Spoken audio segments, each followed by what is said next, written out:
All right, let's go now to CBS News legal contributor Jessica Levinson to go over some of the legal details of some of Trump's sweeping immigration executive orders.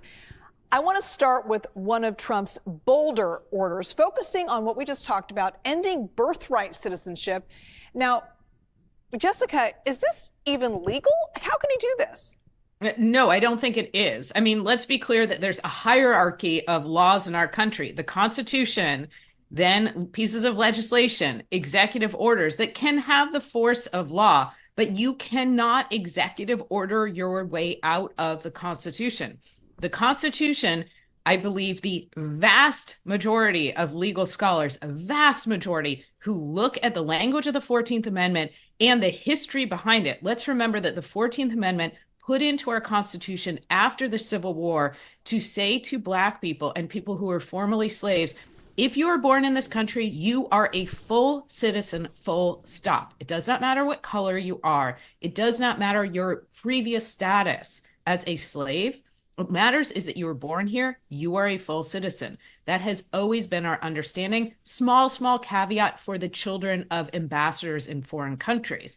Now, can you executive order your way out of that understanding? I don't think so. So lots of legal questions when it comes to the other executive orders. For this one, I think we're looking at the necessity of a constitutional amendment.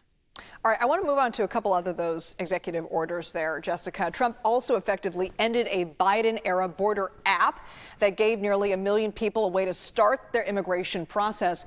What can you tell us about that app and what it means for the people who are trying to get an appointment through it? Are those appointments all canceled? Apparently they are. Reporting indicates that they are. This app was a lottery system, and I understand that hundreds of thousands of people had tried to use it, essentially refreshing daily, hoping that they could get an appointment. These are people seeking legal status and or asylum here in the country. And this was a way for them to get an appointment. Those appointments, the reporting indicates today, have now been canceled. Legally speaking, anytime we see policy or rule, is that something that the next administration can undo by executive order? The answer is typically yes. You just have to make sure they go about it the right way. But to me, it looks like there aren't a lot of legal questions surrounding this. Obviously, huge practical impacts for people. I want to move on now to Trump's plan for mass deportation, which includes deputizing local law enforcement as essentially immigration officers. What would this enforcement look like? And are local police departments required to comply? What about sanctuary cities? What about those officers? Do they have to comply as well?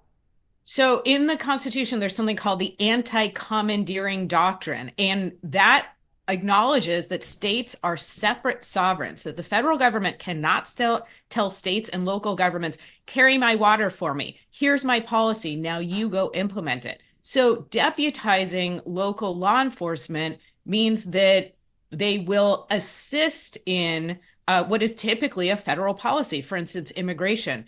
But you cannot, as the law currently stands, say to an unwilling state or city, you will. You can say you can, but to say to California, for instance, to say to the Los Angeles Police Department, now you carry out the federal government's policy, California can say that violates the 10th Amendment. It violates the anti-commandeering policy.